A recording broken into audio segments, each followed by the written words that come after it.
Bienvenue sur un nouvel épisode du Evolve Podcast. Aujourd'hui, je reçois Karem, qui est un client chez Optimize Body depuis déjà plusieurs mois.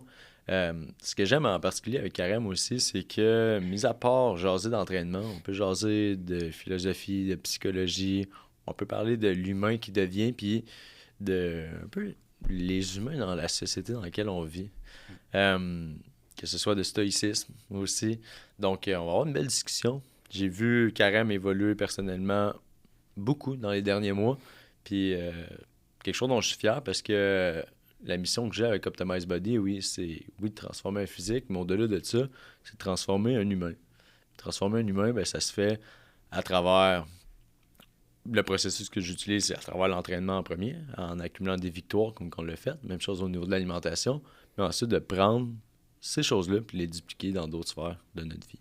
Fait que, quelque chose dont tu as réussi à faire puis que tu es encore en train de faire et que je fais personnellement. Avant qu'on se lance dans cet épisode-là, peux-tu juste prendre le temps de te présenter, Karem? Toi? Qu'est-ce que tu fais? Qu'est-ce qui t'a emmené ici? Puis on pourra jaser davantage par la Ouais, suite. ben dans le fond, Carême, comme il a dit, je travaille dans le domaine de la construction, les toitures plus précisément. Puis j'ai un travail, dans le fond, relié un peu à l'inspection pour un manufacturier de membranes de toiture et d'enveloppe du bâtiment.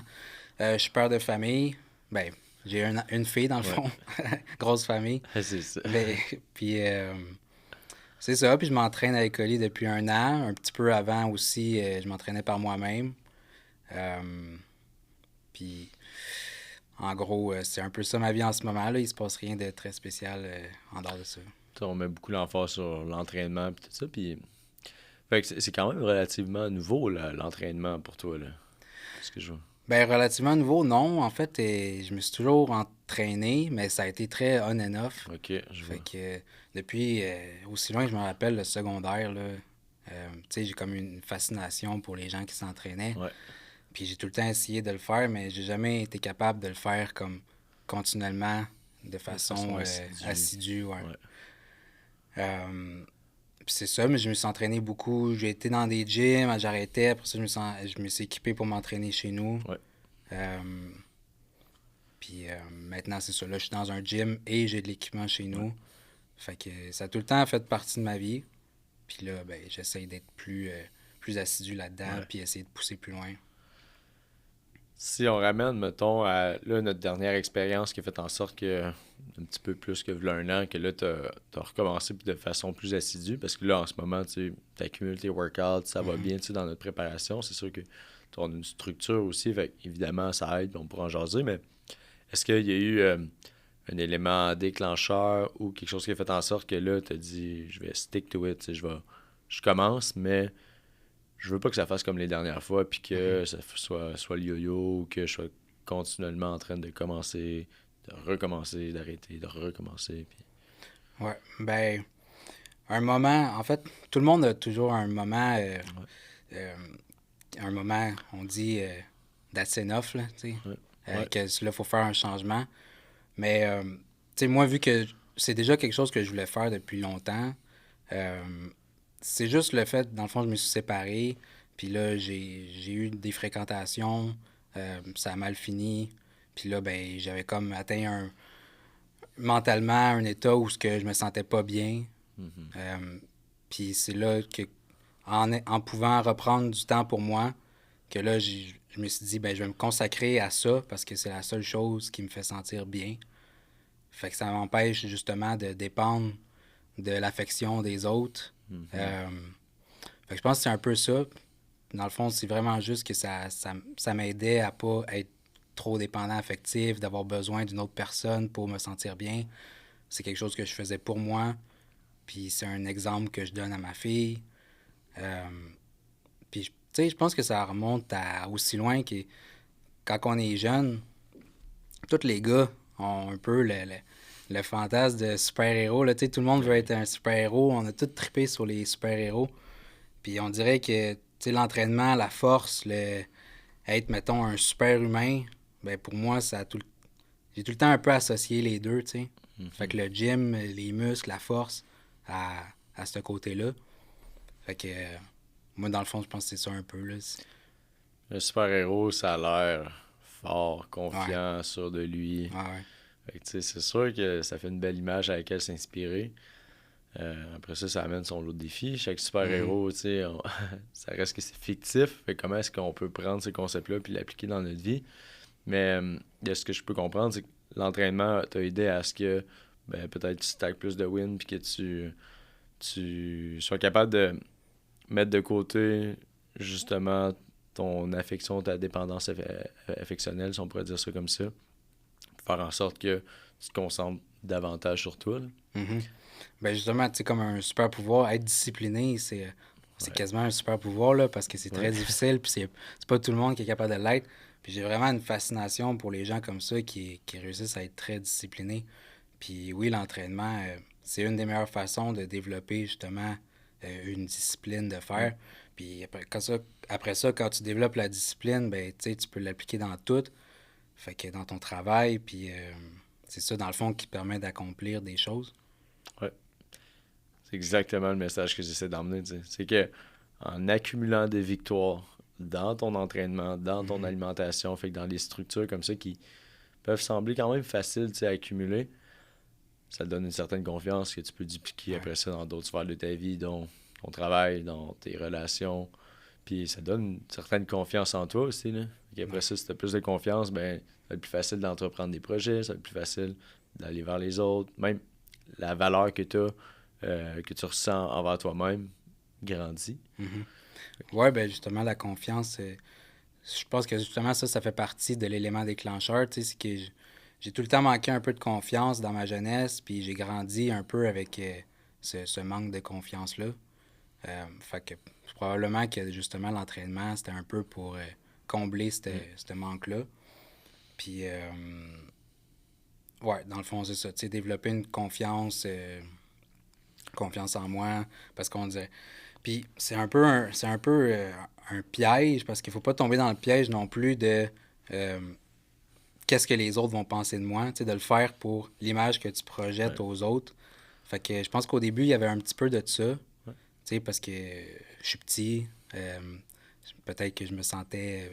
Ben, en fait, j'ai tout le temps eu ce complexe-là, un complexe d'infériorité par rapport aux autres. Fait que, tu sais, le fait de m'entraîner, peut-être c'était pour combler ça un peu. Mais aujourd'hui, c'est juste que... Il y a juste des bénéfices que tu retires de ça. Ouais. Tu sais, je veux dire, bien manger, être en santé, être capable de courir. Tu sais, comme en ce moment, on a commencé, comme toi puis moi, à intégrer la course avec l'entraînement, un style plus hybride. Fait que, tu sais, il y a juste des bénéfices que tu ressors de ça. Vivre plus longtemps, être plus en santé. Je veux dire, te sentir moins ballonné, te sentir moins, moins inflammé. Il n'y a pas de désavantage à s'entraîner puis à être en forme, tu sais. Non, tu vas retirer que des points positifs Puis, par rapport à ça. surtout depuis que je suis père, mettons, je remarque que, justement, je veux pas être le genre de père qui est pas capable de faire des activités avec ses enfants. Tu sais, j'ai été faire une activité avec ma fille l'autre jour, que c'est comme des trampolines dans les arbres avec des cordes puis tout. Puis j'en voyais des pères, mettons, qui restent en bas, puis qui m'ont... Même moi, je trouvais que c'était assez... c'était cardio, là, tu sais. C'est intense pareil, tu sais. Fait que c'est comme un... Comment je dirais? Un devoir d'être en forme. Un devoir de père, mais un devoir aussi juste de quelqu'un dans la société, tu sais. Tu veux pas être dépendant du système, tu veux pas être dépendant du système médical, être une charge pour les autres. Tu sais, fait que être capable de se supporter soi-même, de prendre soin de soi-même, c'est quasiment comme un devoir, là, de mon point de vue à moi. Absolument. J'aime vraiment ce que tu partages, puis, tu sais, de supporter soi-même, mais de supporter les autres alentour de toi, tu sais. Puis, tu sais, avec ta famille, avec ta fille, c'est exactement ce que tu veux emmener, si je me trompe pas. Parce que ça, c'est quelque chose que j'avais écouté dans une personne que je suis, puis comme il avait dit, tu vas être capable de, je sais pas, on met au worst case scénario, pire scénario qui arrive, il y a un feu qui pogne dans ta maison, tu sais, puis ta fille est en dedans, là. Ouais. Tu vas être capable de courir, d'aller chercher ta fille, la prendre sur ton épaule, puis sortir de là, comme un héros. Ouais, exact, c'est Jason Calipa, je pense. Ouais, exact, C'est dans ça. le podcast qu'il avait fait. Puis comme il dit, tu sais, il faut que tu sois ce genre de personne-là. Comme tu dis, si ta fille, elle a 3-4 ans, puis elle se met à courir dans la rue, faut que tu sois capable de courir pour aller la rattraper, tu sais. Fait que oui, tu sais, ça revient encore un peu à être un héros, mais juste être quelqu'un de fonctionnel, puis, tu sais, quelqu'un de apte. Puis ça demande pas non plus d'être en extra shape. Là. Non, C'est pas c'est ça ça. le point ici. C'est juste de maintenir un minimum, tu sais, être un minimum en forme, de pas se laisser aller. Tu sais, on parle souvent de la dad bod, la bédaine à 30 ans, c'est normal, puis c'est quasiment drôle, c'est accepté, tu sais, ouais, bien vu, c'est ça, tu sais, je suis père, j'ai 30 ans, c'est normal, tu sais, je peux rien y faire. Mais oui, tu peux y faire quelque chose, puis, tu sais, dans le fond, tu devrais, tu sais, pour toi, pour comme on disait, pour les autres, pour ta famille, tu sais. Absolument. Puis, tu sais, on souhaite pas la fin du monde à rien, mais comme tu disais, worst case scénario, mettons là qu'il y aurait quelque chose qui se passe puis que ça va vraiment mal, là, tu sais. Tu veux-tu être le genre de personne qui est capable de survivre, tu sais, puis de protéger les gens autour de toi, ou être celui qui va comme ralentir le groupe puis pas capable de se traîner, là, tu sais. 100%. Je pense que c'est une belle façon de le voir, puis c'est sûr que ça rend des gens inconfortables d'entendre une chose comme ça, mais souvent, si ça rend les gens inconfortables, c'est que c'est peut-être justement une raison pour laquelle ils devraient le faire. Au fond, ça les touche. Ouais. Ça nous touche parce que c'est ça, ça nous met en face le fait qu'on n'est pas quelque chose, qu'on n'est pas ça, ou qu'on devrait faire plus d'efforts, tu sais. Quand on se fait mettre en face le fait ce qu'on fait, c'est pas correct, ou qu'on n'agit pas au mieux de notre potentiel, c'est sûr que c'est challengeant, mais tu peux juste choisir de pas écouter cette petite voix-là, puis de dire « je m'en fous », ou décider de changer, puis... Comme tu dis, t'es pas obligé de faire un Ironman, là. Non, juste être un minimum en forme. C'est ça. Je pense qu'il y a une chose qu'on peut discuter tous les deux, puis d'être vulnérable aussi. On discute de ça, mais on n'est pas plus parfait qu'un autre, puis tous les deux, on a des difficultés, on a des écarts à gauche, à droite, que ce soit sur notre vie au quotidien, ou des vices ou des patterns qui peuvent revenir. C'est normal, tu sais, puis je comprends que toi aussi qui écoutes le podcast, ça t'arrive. C'est 100% normal. Mais plus souvent, tu vas être capable de faire un choix qui te donne une confiance puis que tu te respectes, ben ça va t'aider. Puis des fois, c'est difficile, puis c'est normal. Je veux dire, la vie est tough comme elle est tough. Puis faut juste être vulnérable, puis je pense que c'est important de le dire parce qu'on n'est pas plus spécial qu'un autre, tu sais. Mais c'est en incorporant de plus en plus cette manière de penser-là, cette manière d'agir-là, puis des actions qui sont bonnes, qui sont en cohérence avec le mode de vie qu'on veut futur. Puis, tu sais, la philosophie stoïque, c'est beaucoup dans énormément de discipline, puis énormément de privation des petits plaisirs de la vie immédiate, on va dire. Puis je pense qu'il faut trouver une certaine... être capable de jongler entre cet équilibre-là de les plaisirs de la vie, sans avoir à abuser de ces plaisirs de la vie-là. Parce que moi, ce que j'aime dire, c'est que si tu te fais contrôler par soit ton vice, ton addiction ou tout ça, c'est là que ça en a un problème. Ouais. C'est pas de boire une fois à l'occasion, ou de fumer un joint une fois à l'occasion, ou de te coucher tard, ou peu importe c'est quoi ce vice-là. Si tu as un certain contrôle de celui-là, puis tu es capable de ne pas y toucher pendant des semaines, si tu dis que tu veux pas y toucher puis de respecter ta parole, c'est bien parfait, man. Mais dans le cas contraire, où tu te fais contrôler par ce certain vice-là ou ce pattern-là, c'est là que tu perds tes moyens puis tu subis. T'sais. Ouais. T'es un peu... tu vas être pogné pour être la victime de ce vice-là ou la victime de toi-même. C'est là que faut que tu travailles à évoluer puis à sortir de là parce que tu vas rester pogné dans un pattern. Puis on l'a tous déjà vécu, on a tous déjà resté dans une place dans notre vie où est-ce que tu as juste l'impression de pitfall, d'aller de plus en plus creux parce que là, tu respectes pas tes promesses, puis là, ça te fait chier. Fait que là, tu vas faire quelque chose qui, sur l'immédiat, te fait du bien, mais qui, encore une fois, est pas bon pour toi. Puis tu recommences. Mais il y a moyen de briser ça. C'est de faire une coupure, puis j'en reviens toujours au point d'accumuler des victoires. On revient à l'entraînement, on revient à l'alimentation. On respecte nos shit, on respecte nos promesses qu'on prend. Après ça, on crée un momentum. Ouais, totalement. Ben, tu sais, parce que c'est quelque chose, l'entraînement, c'est quelque chose de simple, c'est quelque chose de facile à réaliser. Tu sais, comme tu dis, on n'est pas parfait, même moi, le premier, puis on en parle souvent dans Mhm. nos check-in. Tu sais, j'ai beaucoup de moments difficiles encore, que, tu sais, je suis pas à, je suis pas à mon affaire ou j'oublie de faire des choses, je suis pas organisé dans mon horaire. Puis je vais être le premier à me taper sur la tête, tu sais. Mhm. Puis je sais que je devrais le faire, puis je le fais pas. Mais l'entraînement, c'est quelque chose que, justement, qui est simple, qui est immédiat. Tu sais, mettons, tu dis, je veux changer ma vie, OK? Je veux changer ma vie.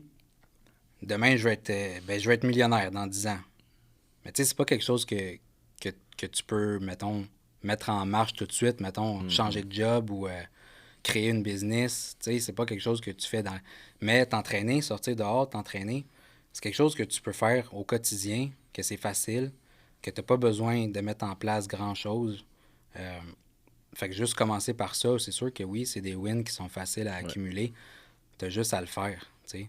C'est facile à quantifier la progression aussi. Ouais. Et devenir millionnaire, c'est que ça prend tellement des étapes, puis Mhm. il y a plusieurs moyens d'y arriver, évidemment, mais je veux dire, c'est que c'est difficile de mettre sur ton calendrier, genre, OK, j'ai fait Ouais. mon entraînement. OK, j'ai respecté ma diète. OK, je me suis couché à l'heure. Tu sais, ces Mhm. petites choses-là, ben, je veux dire, si tu respectes ta promesse, puis tu fais juste cocher ton point parce que tu le fais, tu te diriges un pas de plus vers ton objectif. Ouais. Puis après ça, c'est le strike. Fait que combien de temps tu es capable de maintenir cette série-là sur le long terme. Puis ben, quand tu maintiens ça, tu l'as vu, tu sais, j'imagine que ça a eu des effets bénéfiques dans d'autres sphères de ta vie, que ce soit la Mhm. relation avec ta fille, que ce soit ta relation au travail, ton efficacité au travail.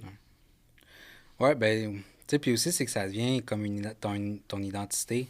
Fait que dans la relation avec ma fille, ben, c'est ça, tu sais. Maintenant, elle me voit comme ça, tu sais. Elle sait Mhm. que papa s'entraîne, puis, tu Ouais, sais, elle essaye de m'imiter, puis, tu sais, j'aime ouais, ça. Puis c'est ça, puis les gens autour de moi, ils savent aussi que, tu sais, s'ils savent pas me trouver, ben, probablement que je suis au gym. ouais, c'est... Tu sais, fait que ça fait partie. Puis l'identité, c'est très important à la base. Puis c'est beaucoup relié avec la confiance, justement. Fait que là, je sens que ça fait partie de mon identité. Les gens me voient comme ça. Puis j'aime que les gens me voient comme ça. Parce que c'est comme ça que moi, j'ai envie d'être. Puis comme ça que je me Ouais. vois aussi. Euh, Fait que c'est là qu'on est parti au départ que, mettons, tu le faisais pour les autres. Tu le faisais pour un peu show off. Puis, Faire mettons, c'est reconnaître, ça, te la faire voir. Ouais. reconnaissance. Puis que là, à un certain moment, ça fait partie de toi. Puis tu le fais parce que t'aimes ça. Puis, dans le fond, peu importe ce que le monde en pense ou en dise, parce qu'à un certain moment, le monde, peut-être ils vont un peu t'admirer parce que tu es discipliné pour ton Mhm. entraînement. Puis à un moment donné, quand tu commences à avoir des résultats, tu sais, comme tout le monde te parle de tes quads, puis hey, tu sais, Ouais. fait que, tu sais, à un moment donné, le monde, il te montre une certaine reconnaissance, mais à un moment donné, quand ils voient que tu as cette discipline-là, puis qu'eux sont pas capables Ouais. d'avoir ça, ben, t'as plus la même admiration, tu sais, c'est plus, ok, mais reviens-en, il n'y a pas juste ça dans la vie, là, tu sais.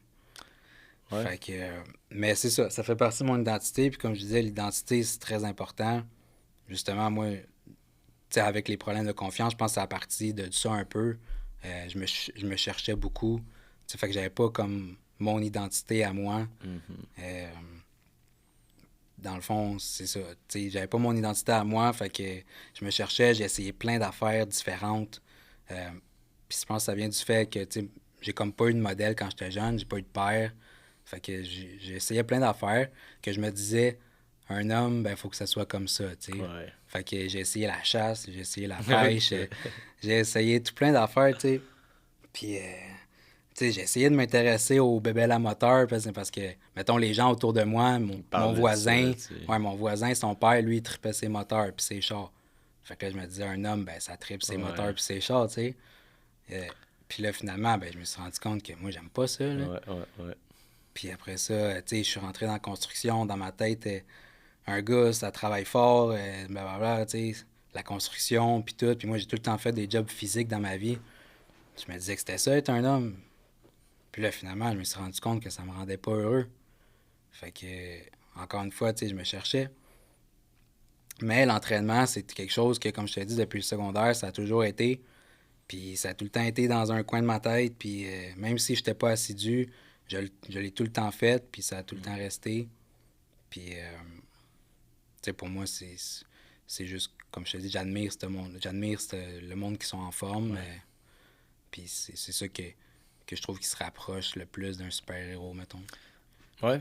Ben, absolument. C'est que tu accumules des wins, tu accumules la discipline. Puis, tu veux pas un physique ou accomplir une épreuve, qu'on parle d'un marathon, d'un ultra trail, de peu importe l'épreuve, qui commence à être dans un extrême, une épreuve qui est quand même difficile, là, ben, pour y arriver, y a pas d'autre choix que de faire la préparation, tu sais.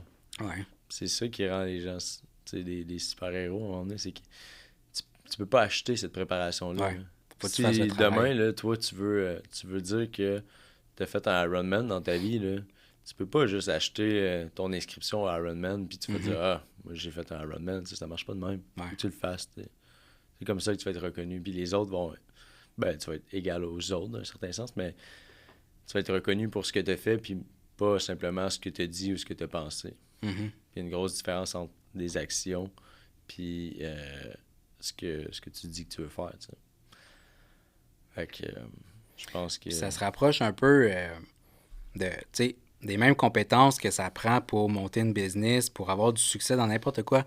Que tu montes une business ou que tu sois plus du style carriériste, de monter dans une compagnie, puis atteindre toutes les personnes qui sont high achiever, mettons, c'est les mêmes compétences que ça prend pour performer, mettons, dans le sport ou dans... Ouais.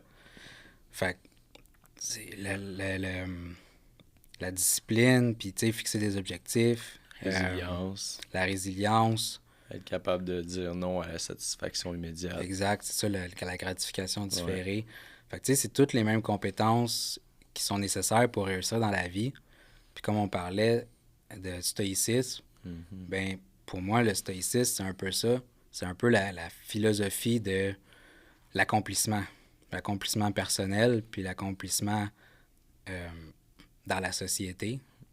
Puis si, mettons, tout le monde adopterait cette mentalité-là, tu sais, que tout le monde doit accomplir quelque chose pour faire avancer la société, ben, tu sais, ça ferait que tout le monde serait plus responsable d'eux-mêmes. Puis, je veux dire, on avancerait plus, tu sais. Ben, 100%. C'est sûr que si on se ramène à la philosophie stoïque, il y a beaucoup de bon dans tout ça. T'sais. Même si, comme tantôt, j'ai fait le point sur OK, il y a peut-être moins d'équilibre puis moins de plaisir de la vie immédiate, mais ça apporte un équilibre de vie qui est souvent, on va dire, puis une hygiène de vie qui va être meilleure que ce qu'on peut voir un peu partout. Puis, on revient souvent au fait que l'entraînement, ça a été un game changer dans ma vie parce que l'entraînement m'a permis, je reviens encore à accumuler des victoires. Première victoire, ensuite de ça, à prendre un peu plus confiance sur moi, puis ben, à vouloir développer de l'intérêt dans d'autres champs d'intérêt que j'avais, mais comme que j'avais peut-être pas la confiance pour m'y plonger. Là. Quand j'ai commencé à m'entraîner, je pensais pas que j'allais devenir entraîneur, puis que j'allais devenir entrepreneur, puis construire ma business de coaching, puis faire ce qu'il y en est présentement. Mais ça s'est fait un peu naturellement par les circonstances de la vie, parce que j'ai aligné des décisions, puis il y a des moments où j'ai choisi la difficulté, choisi de mettre un objectif ambitieux, choisi de faire ma compétition de bodybuilding qui m'a emmené à ce que, bon, j'accumule des affaires, puis veux pas, ben, c'est une certaine reconnaissance des gens dans le milieu qui, eux aussi, essaient d'accomplir ça ou ont accompli ça. Ben, tu dis, OK, ben, je veux dire, t'es prêt à faire ça, je vais te consacrer du temps. Parce qu'évidemment, tu vas avoir plus tendance à consacrer du temps à quelqu'un que tu respectes ses actions, respecte ses choix, respecte sa façon de voir la vie, que quelqu'un avec qui tu n'as aucune connexion ou que ses valeurs sont pas les mêmes, c'est évidemment. Mais là, moi, je me suis comme exposé en faisant ça à des gens qui avaient plus de connaissances, qui étaient plus loin que moi dans ma vie, puis qui avaient peut-être pas chacune des sphères dans lesquelles j'aspirais, mais une des sphères qui m'aspiraient puis à laquelle je voulais ressembler. Fait que tu te colles à ces gens-là, tu sais. Ouais. Puis en entraînement, nous, notre relation, c'est un peu ça, peut-être. Que tu n'aspires pas à ma vie exacte, tu sais, puis je comprendrais, puis c'est 100% normal. Mais une sphère de la vie, que ce soit peut-être la discipline reliée à l'entraînement. Ben, tu dis, Chris, c'est vraiment cool ce que Oli fait, puis c'est pour ça aussi que je m'y rattache, puis que j'ai le goût de côtoyer, puis de passer du temps avec, tu sais. Puis c'est le même principe, tu sais. Moi, je te vois comme père, je te vois évoluer à travers ça, puis de montrer l'exemple à ta fille. Mais c'est pour ça que j'ai le goût de te consacrer encore du temps, puis là, de plus en plus de responsabilités dans Optimize Body aussi. Pour ceux qui ne le sachent pas, Karem il est en train de devenir un coach dans Optimize Body, fait qu'on est dans sa formation, puis tout. Puis je suis content parce que ben, on a des valeurs qui se ressemblent, puis on a une vision de la vie qui se ressemble. Puis ce qu'on veut, c'est l'évolution de l'être humain dans tout ça. Fait que à partir de là, ben, on le dit, c'est rien qui se fait un claquement de doigts, c'est juste d'être capable de faire ça sur un schéma qui est assez long pour pouvoir répéter le processus puis grandir à travers ça. Ouais. Puis tu sais, comme tu dis, t'as trouvé jeune, qu'est-ce qui t'allumait, puis t'as misé là-dessus. Puis, tu sais, dans le fond, c'est juste ça, là. C'est ça qu'il faut parce que il faut que tu détermines, tu sais, jeune, qu'est-ce que... Ben, jeune, c'est relatif. Tu peux prendre beaucoup de temps à trouver ce que tu veux, mais il faut quand même que tu définisses la vie que tu veux. Puis c'est là que, comme tu disais, sacrifier des plaisirs, tu sais... en réalité, quand tu définis ce que tu veux, tu sacrifies pas vraiment rien parce que c'est comme aujourd'hui, je, je bois presque jamais, en fait, mais quand j'étais jeune, je buvais beaucoup. Puis aujourd'hui, j'ai juste même plus envie de boire, tu sais. Puis même si c'est pour sortir, aller au restaurant avec quelqu'un, mettons, je ressens pas le besoin de boire. Puis j'ai pas l'impression de sacrifier parce que ça m'apporte juste rien.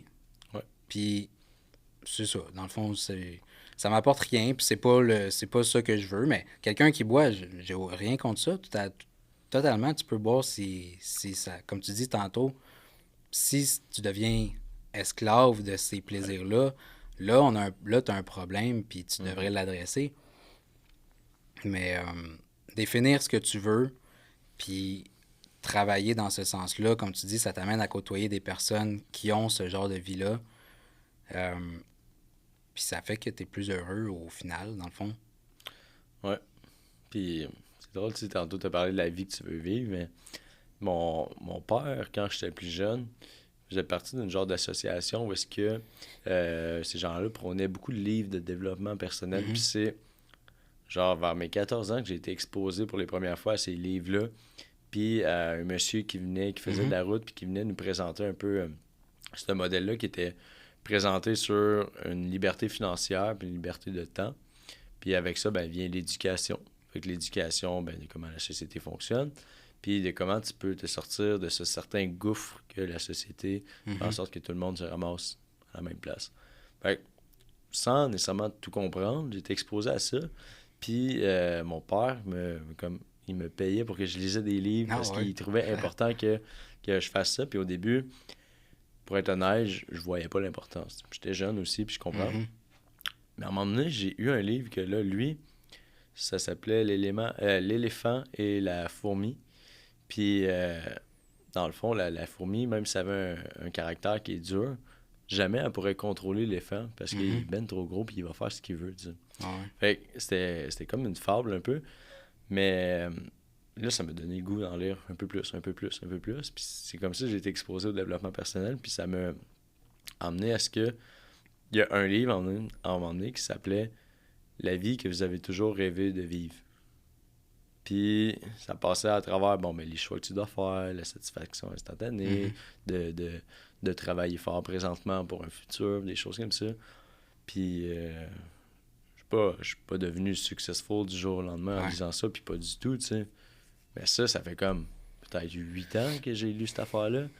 J'ai toujours dans l'idée de aujourd'hui, je travaille puis je fais des actions dans le but d'améliorer ma vie personnelle, mais d'améliorer aussi la vie de mes proches, de ma famille, de permettre à ma mère de prendre une retraite plus jeune, de provide pour ma famille éventuellement, tu sais. J'aimerais ça si la vie me permet d'avoir des enfants plus tard, puis de pouvoir être cet exemple-là, tu sais. Fait que c'est sûr qu'on ne cachera pas que le fait que j'ai commencé à 18 ans, ben, on pourrait dire que ça amène un edge Mhm. en termes de temps. Je trouve que toi qui écoutes l'épisode aujourd'hui, que tu aies 20 ans, que tu aies 25, que tu aies 30, que tu aies 40 ans, il y a quand même possibilité que tu commences à faire quelque chose. Puis que tu pourras pas rattraper le temps perdu, évidemment. Mais tu peux quand même décider de ce que ton futur va ressembler. Ouais. Ouais, parce que la meilleure journée pour commencer, c'était hier. Puis l'autre meilleure journée, c'est aujourd'hui. Ouais. Puis tu sais, t'as été exposé à ça, ça veut dire vers 15 ans.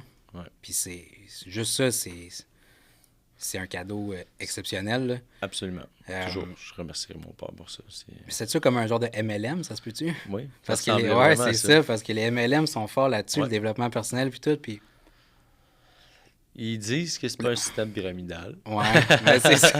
Ils disent ça, mais ouais. Sauf qu'il y a moyen de faire de l'argent en Ouais, vendant des c'est livres puis Mais en rentrant du monde. mais ils sont très bons Bref. là-dedans. Puis, tu sais, le monde qui s'intéresse pas au développement personnel, souvent, on va entendre « Ah, les MLM, ils font du C'est ça, ils brainwashing, mâchent, ils font ouais. du brainwashing. » Puis so what, dans le fond, tu sais, moi, je me dis, oui, ils font du brainwashing, puis tu les vois dans les conventions, puis ils se pompent, puis Ouais. OK, oui, il y en a qui sont malhonnêtes parce que c'est pas vrai que tu peux faire autant d'argent. Ben, c'est pas vrai. En fait, oui, c'est juste Non, que ils ça le font, prend mais c'est- immensément d'efforts, puis Ouais. c'est juste une poignée de personnes qui réussissent à le faire. Exact. Pour ce côté-là, c'est pas éthique. Par contre, ce que le monde apprenne là-dedans, puis ce qu'ils en retiennent, Ouais. je veux dire, il n'y a rien de mal là-dedans, là, c'est tout vrai. Tu sais, Jim Rohn, qui est un gars qui a une des meilleures philosophies de vie que j'ai jamais entendues. Si vous pouvez écouter des speeches de Jim Rohn, il est juste exceptionnel. Puis il était rattaché à Herbalife. Il a fait beaucoup de speeches pour Herbalife parce qu'il était ami avec le fondateur. Ouais. Puis tu sais, tu peux dire que c'est du brainwashing, mais en bout de ligne, quand tu écoutes ce qu'il dit, c'est juste un step-by-step Ouais. de genre comment réussir ta vie, puis avoir une bonne philosophie. C'est sûr, c'est beaucoup relié, mettons, au succès, la vente, l'argent, mais tu peux combler avec d'autres sortes de philosophies. Ouais. Mais tu sais, moi, j'ai rien contre ce qu'il enseigne dans ces affaires-là. Pour en revenir à tout a été exposé à ça à 15 ans. Moi, à 15 ans, c'est là que, dans le fond, j'ai joué au basket durant le début de mon secondaire. Puis à 15 ans, c'est comme là que j'ai lâché le basket puis pour commencer à faire de la drogue, tu sais. Fait que c'est là que ma vie a pris un peu une tournure inattendue.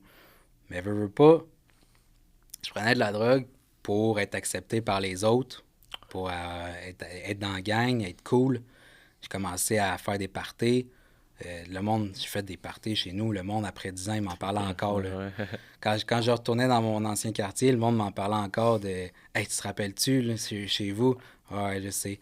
Tu sais, moi, j'étais pas nécessairement fier de ça, mais dans ces années-là, c'était ça. Fait que, tu sais, mais j'ai tout le temps eu, pareil, cette mentalité-là de, tu sais, accomplir des trucs, puis, mettons, depuis tout jeune que je me questionne sur des questions du genre, c'est quoi le sens de la vie, c'est quoi le bonheur, c'est quoi, tu sais, toutes ces affaires-là. Puis là, d'être pris dans on va dire, l'enfer de la drogue, là. Ouais, je Mais je veux pas, il y avait comme un combat en moi qui c'était comme, ben je sais que c'est pas bien, mais en même temps, je le fais pour combler quelque chose, comprends. Un vide. un vide, c'est ça. Fait que, tu sais, c'était une période où justement, j'étais très déprimé parce que, veux pas, quand il y a un décalage entre la personne que tu aimerais être puis la personne que tu es, ou la personne que tu t'imagines que tu es, puis la personne que tu es vraiment, plus le décalage est grand, plus tu vas être malheureux. Ouais. Ça, j'avais lu ça dans un livre, je me rappelle pas exactement c'est lequel, mais... Puis c'est très vrai. Parce que dans le fond, c'est comme si ton moi puis ton surmoi, là, Ouais, je vois ce que tu ton veux dire. inconscient, tu sais, il y a comme une coupure entre les deux. Fait que tu te sens comme si t'étais pas dans ton corps, tu sais, t'es quelqu'un d'autre, t'es pas la personne que tu t'imaginais, tu sais, fait que... Tu te rends compte de tout ce que t'es pas, tu sais. Ouais, c'est ça. Fait que ça, c'est une des causes de mal-être un peu que les gens ont souvent. Puis d'essayer, c'est ça, le but, c'est d'essayer de revenir le plus proche possible de, justement, la personne que tu voudrais être ou que tu t'imagines être. Puis c'est de là qu'on parlait justement de définir qu'est-ce que tu voudrais être, parce que si tu le sais pas, qu'est-ce que tu veux être, comment tu peux t'approcher de ça, tu sais? Tu vas juste lancer des flèches à Ouais. gauche, à droite, en espérant toucher la cible puis d'être heureux un jour. Mais si tu le définis pas, tu pourras jamais atteindre la cible, tu sais. Fait que il faut ça, il faut définir c'est quoi pour toi être heureux, justement, être qu'est-ce que tu veux accomplir. Puis, tu sais, là, on dit le stoïcisme, c'est la philosophie de l'accomplissement, mais ça, c'est une erreur que j'ai faite au début, c'est de penser que c'est absolument ça qu'il faut faire, là, tu sais. C'est absolument, quand tu commences le développement personnel, tu tombes dans le piège de te dire faut absolument accomplir de quoi dans la vie, tu sais. Mhm. Puis là, peut-être que tu vas stresser là-dessus, mais si c'est pas ça que tu veux, mettons, ben t'es pas obligé, tu sais, c'est pas obligé d'accomplir des choses ou des grandes choses, tu sais. Puis parfois, ça va être par cycle aussi. Peut-être qu'il y a un moment de ta Passer, vie quoi. où c'est ça que tu avais le goût d'accomplir, puis tu arrives à un moment où tu te sens complètement déconnecté de ça. Mais si tu essaies de chase encore cette chose-là dans laquelle tu n'es plus bien, ben, ça va mener à ta perte. Ouais. Mais, tu sais, moi, je sais que c'est ça que je veux, accomplir des choses. Mais quelqu'un qui c'est pas ça son but, ben, il est pas nécessairement obligé, tu sais. Mhm. Par contre, être une bonne personne, être un bon humain, Ouais. ben ça, c'est de base, tu sais. Puis ça aussi, ça fait partie de la philosophie stoïque, justement. Puis, tu sais, comme je viens de lire un livre de Ryan Holiday, que justement, il parle des 4 vertus cardinales, Mhm. puis que la vertu de la justice, le bien, puis le livre est tout basé là-dessus. Faire le bon choix, faire la bonne chose au bon moment, tu sais, être intègre, être honnête, se consacrer aux autres, tu sais, faire des choses pour les autres au lieu de faire avec un intérêt personnel. Mhm.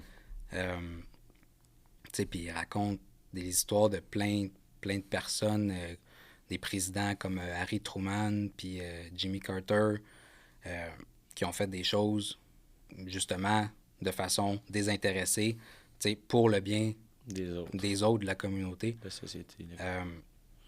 Puis tu sais, ça m'a vraiment ça m'a vraiment comme c'est venu me chercher parce que je me dis c'est dans le fond c'est exactement ça que je veux, tu sais, être la meilleure personne que je peux être, puis essayer de faire plus de choses pour le bien des autres, euh, sans nécessairement que ça soit par intérêt personnel. Puis ça, c'est un peu, si tu lis un peu Emmanuel Kant, le kantisme, c'est un autre philosophe très influent, mais qui n'est pas très connu, que lui, dans le fond, c'est un peu ça qu'il parlait, que qu'est-ce qui fait une bonne action, qu'est-ce qui fait qu'une action est bonne ou morale, c'est pas nécessairement l'action à elle-même, c'est l'intention qui est derrière. Mhm. Fait que, tu sais, si t'aides une... Puis on le voit beaucoup avec les réseaux sociaux Ouais. aujourd'hui. Mettons, aller je sais pas, Il y a un itinérant, ouais, mettons, aller aider puis un là, itinérant, tu mais le que ton filmes, premier puis réflexe, c'est de le filmer. Mais tu sais, c'était quoi la pour avoir réelle des j'aime, intention mettons. derrière ça? Puis ça, comme Ryan Holiday en parle dans le livre aussi, vers la fin, il appelle ça the third thing. Fait que, tu sais, quand tu fais une action, ben, le fait que la personne soit heureuse, le fait que tu aies fait du bien, le fait que toi, ça te rend heureux, mais après ça, the third thing, c'est qu'est-ce que les autres vont en penser. Mhm. Fait que quand tu cherches plus the third thing que les deux autres, ben c'est là que tu peux te poser des questions sur la morale de ce que tu as fait, tu sais. 100%. Euh, Ça. Non, ça fait totalement du sens. Évidemment, tu sais, c'est qu'après ça, tu te rends compte de... Tu fais les choses pour quelle raison, puis quel impact que tu veux laisser avec ces choses-là, tu sais. mhm, Je pense que le plus tu es capable de faire les choses en étant simplement, je veux dire, noble dans cette approche-là, puis authentique, ça rend les choses plus vraies, tu sais. mhm, Tu vas te détacher aussi d'un résultat immédiat. Mettons que tu cherches la satisfaction des autres, ben c'est le moment si t'es pas reconnu parce que t'as fait ce geste-là. Ouais. Finalement, tu te sentiras pas bien, tu sais. C'est ça, exact. Alors que si tu mets l'accent sur j'ai simplement aidé mon prochain, ben voilà, tu te sens bien. Le job est fait. C'est ça, tu te sens bien, ça te permet d'être plus heureux. Ça permet d'être de moins égocentrique, tu sais. Mm. Parce que on a tendance à penser que les personnes égocentriques, c'est des personnes que ils se valorisent tout le temps. Tu sais, ah, moi, je suis donc bien bon, je suis donc bien... Tu sais, puis regardez-moi. Mais le contraire est aussi vrai d'être tout le temps la victime, l'attitude de victime, c'est de l'égocentrisme. Parce que tu t'imagines que tout le monde est contre toi, que le monde tourne autour de toi, puis tu es tellement concentré sur ta peine puis ton malheur que tu as de la misère à voir un peu le malheur des autres autour, tu sais. Tout va être recentré sur toi. C'est ça. Fait que pourquoi je m'attarderais à la peine de cette personne-là si moi je ressens de la peine? Moi aussi, je veux qu'on s'intéresse à moi. Mais le fait de justement faire des actions pour les autres, ça permet de sortir de cet égocentrisme-là. Puis en accumulant ça, ben, au final, peut-être que tu te rends compte, tu vas être plus heureux. Absolument. Parce que tu n'es plus dans ta tête. Puis ça, c'est une erreur que j'ai faite aussi. J'ai été trop dans ma tête, justement, à me dire, je suis pas la personne que j'aimerais être. Puis c'est ça, juste trop enfermé, trop à ruminer ces pensées-là. Mais quand tu finis par t'ouvrir puis à juste t'intéresser aux autres au lieu de t'intéresser à toi, bien là, tout d'un coup, tout est moins stressant. C'est pas grave qu'est-ce qui t'arrive, tu sais. L'important, c'est juste qu'est-ce que tu peux apporter dans la société, qu'est-ce que tu peux faire comme bien. Puis ça revient justement à l'entraînement. Comme tu dis, faire le choix d'aider les autres, ben, tu sais, des fois, c'est pas tout le temps le bon choix. C'est pas tout le temps le choix facile. Être intègre, être honnête, des fois, c'est pas facile. T'as des sacrifices à faire. Fait que ça revient un peu aux mêmes choses que l'entraînement, tu sais. En bout de ligne, c'est tout le temps ça, le choix facile ou le choix difficile, tu sais. Puis peut-être vous avez tous déjà entendu la phrase si tu fais le choix facile maintenant, tu t'exposes à une vie difficile plus tard. Mais si tu fais les choix difficiles maintenant, tu t'exposes à une vie plus facile dans l'avenir. Yep. Fait que ça revient un peu à ça dans tout. Puis... C'est drôle parce que j'ai dit cette phrase-là ah ouais? tantôt dans un autre podcast, mais... Fait que, tu sais, c'est exactement ça. Puis, quand tu t'intéresses un peu aux gens qui ont du succès, quand tu lis leurs livres, tu te rends compte que tout le monde partage un peu cette mentalité-là. Puis, quand tu lis comme j'ai lu le livre de Luc Poirier, puis de certaines autres personnes qui ont du succès comme ça, Manu Lemire, puis tu te rends compte qu'ils partagent tous un peu le même thinking, tu sais. Fait que tu te dis, il doit y avoir quelque chose là-dedans, tu sais. Le stoïcisme, tu sais, sans dire ouvertement que c'est le stoïcisme, ils ont tous un peu les mêmes... Ils ont des traits communs. Ouais, totalement. Fait que... Des fois, je me sens un peu comme Napoleon Hill qui a fait le tour de tous les industriels américains pour trouver qu'est-ce que les hommes riches ont tout en commun. Ouais. Ben, des fois, je me sens comme ça, à essayer de comprendre qu'est-ce que les gens qui ont du succès, comment ils pensent, c'est quoi, qu'est-ce qu'ils partagent, qu'est-ce qu'ils ont en commun.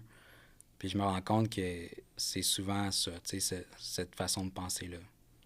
C'est vraiment excellent. Je veux dire, il n'y a pas de magie, il n'y a pas de miracle. Ces choses-là se répètent depuis déjà des centaines et des milliers d'années. Fait qu'on peut s'inspirer de des gens qui ont déjà arrivé dans d'autres sphères de vie. T'sais. Puis j'aimerais ça qu'on termine avec... tantôt, on a parlé de définir sa vie de rêve. Je sais à quel point ça peut être difficile parfois de se poser ces questions-là parce que c'est bien beau se poser la question, mais faut faire attention à ne pas se distraire pour y répondre. Parce que c'est facile que quand tu as une question en tête, si tu te mets à te distraire par les réseaux sociaux, par la consommation, par la pornographie, par peu importe le vice ou le pattern, tu pourras jamais vraiment répondre à cette question-là. Là. ça prend... Puis tu sais, j'aime parler de journaling, j'aime parler d'introspection. Et pour faire ce travail-là, t'as pas le choix de t'asseoir seul avec toi-même. Puis moi, j'aime bien dire, tu sais, que ce soit en forêt, avec la nature, déconnecté de tout complètement. Puis aujourd'hui, j'ai parlé de Vipassana que je m'en vais faire dans les prochaines semaines, qui est une retraite en silence pendant 10 jours.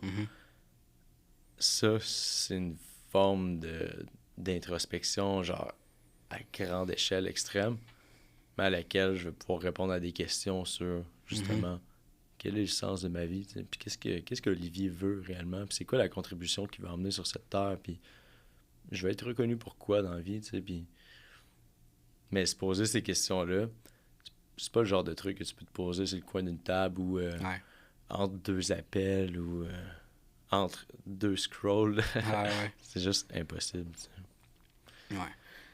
Ben, tu sais, j'ai tout le temps été assez bon pour ça, faire de l'introspection, puis justement, c'est pour ça que justement, je veux changer ou je veux, tu sais, parce que je suis capable de faire l'introspection puis de me dire justement que, tu sais, j'ai telle chose que je suis pas correct, que je fais pas bien ou que je pourrais améliorer, je pourrais être une personne plus optimale.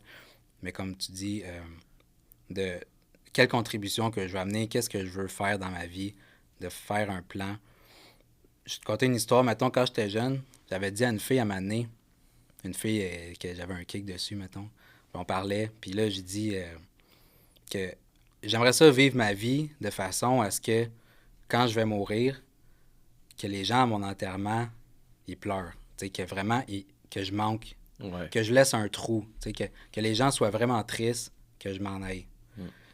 Dans le sens où, justement, que j'aurais tellement fait de bien, j'aurais tellement apporté quelque chose à ces gens-là, que, tu sais, qu'il y ait beaucoup de gens, puis elle me dit...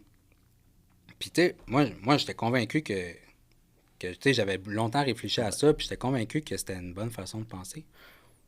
Puis elle me dit, « Ah, c'est donc bien morbide, pourquoi tu penses à des affaires de même? » Fait que, là, aïe, finalement, c'est pas correct de penser de même, tu sais. Je me dis, aïe, finalement, j'avais pas raison. Puis après ça, en lisant des livres comme de Stephen Covey, où... Ben oui, il partage dedans. C'est exactement ça qu'il dit, dans le fond. C'est le backward planning, de partir, justement, comme tu dis, à ta mort, à la fin. Puis qu'est-ce que je voudrais faire?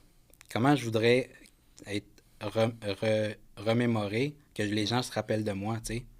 Puis de vivre ta vie de cette façon-là. Fait que là, c'est après ça, quand j'ai commencé le développement personnel, c'est là que je me suis rendu compte, hey, finalement... C'est toi qui avais raison. À 15 ans, 16 ans, j'étais pas si fou que ça, tu sais, de penser à ça. Fait que... C'est vraiment un bon exercice, pour vrai, que dans le livre de Stephen Covey, justement, Covey, j'ai fait même un podcast que je résume dessus parce que ça a été un livre qui a eu un gros impact sur moi, puis sans que je le maîtrise encore à 100%, parce que ça peut être difficile, j'essaie de penser à ça, puis quand je vais commencer un projet, ben, j'essaie de penser avec c'est quoi la fin, tu sais? Qu'est-ce que je veux que ce soit le résultat final? Puis quand tu appliques ce concept-là à ta vie, puis tu te rends compte que, mettons, ben toi, sur ton lit de mort, tu veux avoir accompli X, Y, Z, puis des choses qui sont vraiment meaningful, là. Pas genre, je veux avoir une Lamborghini dans ma vie. Tu sais, ça a une importance, c'est bien correct, tu sais, mais tu n'auras pas d'impact à avoir eu une Lamborghini, tu sais. Qu'est-ce que tu vas avoir emmené, qu'est-ce que tu vas avoir changé dans le monde, puis c'est pas obligé d'être à grosse échelle puis d'impacter 1 million de personnes. Peut-être que ça va être d'impacter les gens de ta société, à toi, dans ta ville, dans ton village, ou juste les membres de ta famille, tu sais, mais de les avoir tellement aidés à s'évoluer. Puis quand tu fais cet exercice-là, qui peut paraître morbide, effectivement, mais tu te rends compte que il y a peut-être des choses que tu fais présentement, puis des choses que tu aurais fait dans le futur, qui sont zéro en cohérence avec la personne que tu veux donner. Fait que c'est facile de te détacher plus rapidement de ce que tu fais présentement, que ce soit des vices, des patterns, le travail que tu fais, des relations que tu entretiens qui, en fin de compte, ont rien à t'apporter sur la personne que tu veux. On pourrait jaser pendant des heures de tout ça, parce que tous les deux, on est passionnés, visiblement, ça se ressent. Le temps file, on doit finir ce podcast-là, mais je serais ravi que tu sois de deuxième passage sur le podcast éventuellement. Fait que, un gros merci pour les gens qui ont écouté l'épisode. Si ça t'a plu, n'hésite pas à laisser un 5 étoiles. Ça aide à faire grandir le podcast. Puis je te remercie. On se dit à la prochaine pour un autre épisode.